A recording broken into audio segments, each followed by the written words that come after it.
João Crisóstomo foi quem primeiro botou o nome Bíblia nos textos, na Sagrada Escritura. Ele foi o primeiro a pôr o nome Bíblia, né, na história. E ele era um grande pregador, um teólogo, na época dele, né, e considerado um dos grandes pregadores da palavra do Senhor.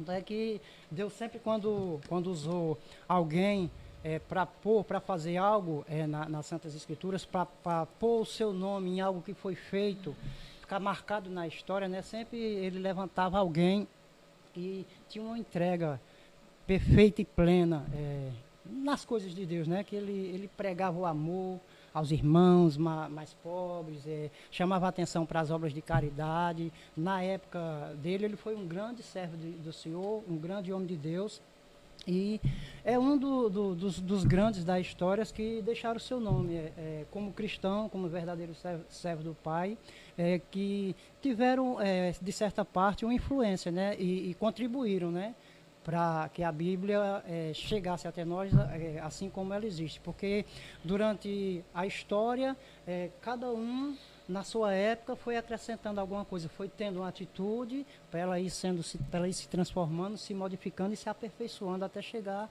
nesse livro tão bem explicado e tão bem redigido, para que nós possamos entender melhor, né? Irmão Emerson, o Antigo Testamento ele foi escrito em hebraico, na sua língua original, né? E o Novo no grego. Isso são as línguas originárias de cada uma dessas divisões. O grego do Novo Testamento, ele é um grego assim mais popular, chamado grego koiné, né?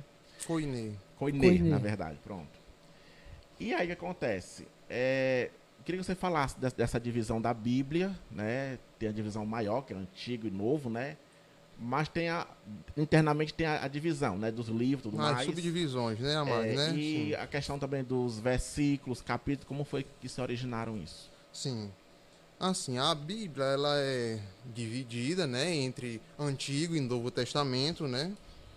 E dentro desse Antigo e Novo Testamento, temos 39 livros no Antigo Testamento e temos 27 livros no Novo.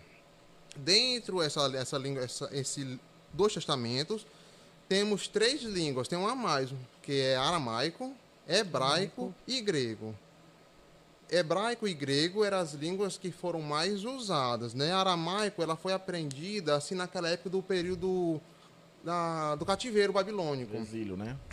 Sendo que essa linguagem hebraica, a Bíblia só tem alguns trechos que usam essa linguagem, como Esdras 4, como Daniel e alguns só. O resto do Antigo Testamento é todo em hebraico e o Novo Testamento é todo em grego koiné. Então, dentro dessas duas divisões entre Antigo e Novo, tem as suas subdivisões, né? Que são o seguinte, que dentro do Antigo Testamento temos 39, e dentro desses 39 tem suas subdivisões, que são o Pentateuco, que abrange de Gênesis a Deuteronômio.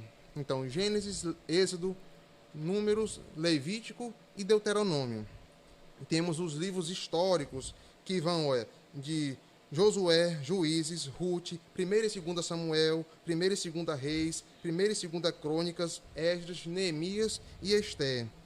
Temos os livros poéticos, que são Jó, Salmos, Provérbios, Eclesiastes e Cântico dos Cânticos de Salomão. Temos os profetas maiores, que é Isaías, Jeremias, Lamentações de Jeremias, Ezequiel, Daniel. Profetas menores, Oséias, Joel, Amós, Obadias, Jonas, Miqueias, Naum, Abacuque, Sofonias, Ageu, Zacarias e Malaquias. Essas são as subdivisões do Antigo Testamento, dos 39 livros. E temos também as subdivisões do Novo Testamento, que são os 4 primeiros, Mateus, Marcos, Lucas e João, que são os evangelhos, todo mundo sabe. Temos o livro histórico, que é Atos. Temos as cartas de Paulo, que são 13. Romanos, 1ª e 2ª Coríntios, Gálatas, Efésios, Filipenses, Colossenses, 1ª e 2ª Carta de Tessalonicenses, 1ª e 2ª Timóteo, Tito e Filemão. As cartas gerais, de Hebreu a Judas, e Revelação, que é o livro da Revelação, que é Apocalipse. Então, assim, o Antigo Testamento, na Bíblia hebraica, ele só era composto de 22 livros. Hoje nós temos 39, mas naquela época era 22. Por que era 22? Porque tem alguns livros que nós temos hoje entre primeiro e segundo, eram um só. Primeiro e 2 Reis era um só. Primeiro e 2 Samuel era um só. Esdras e Neemias era um só. Então esse número chegou a 22. Então, com o passar dos tempos, né, com os estudos e tal, ela foi dividindo, né, para poder ficar melhor, alocar suas localizações e tal, e chegou a 39 livros do Antigo Testamento.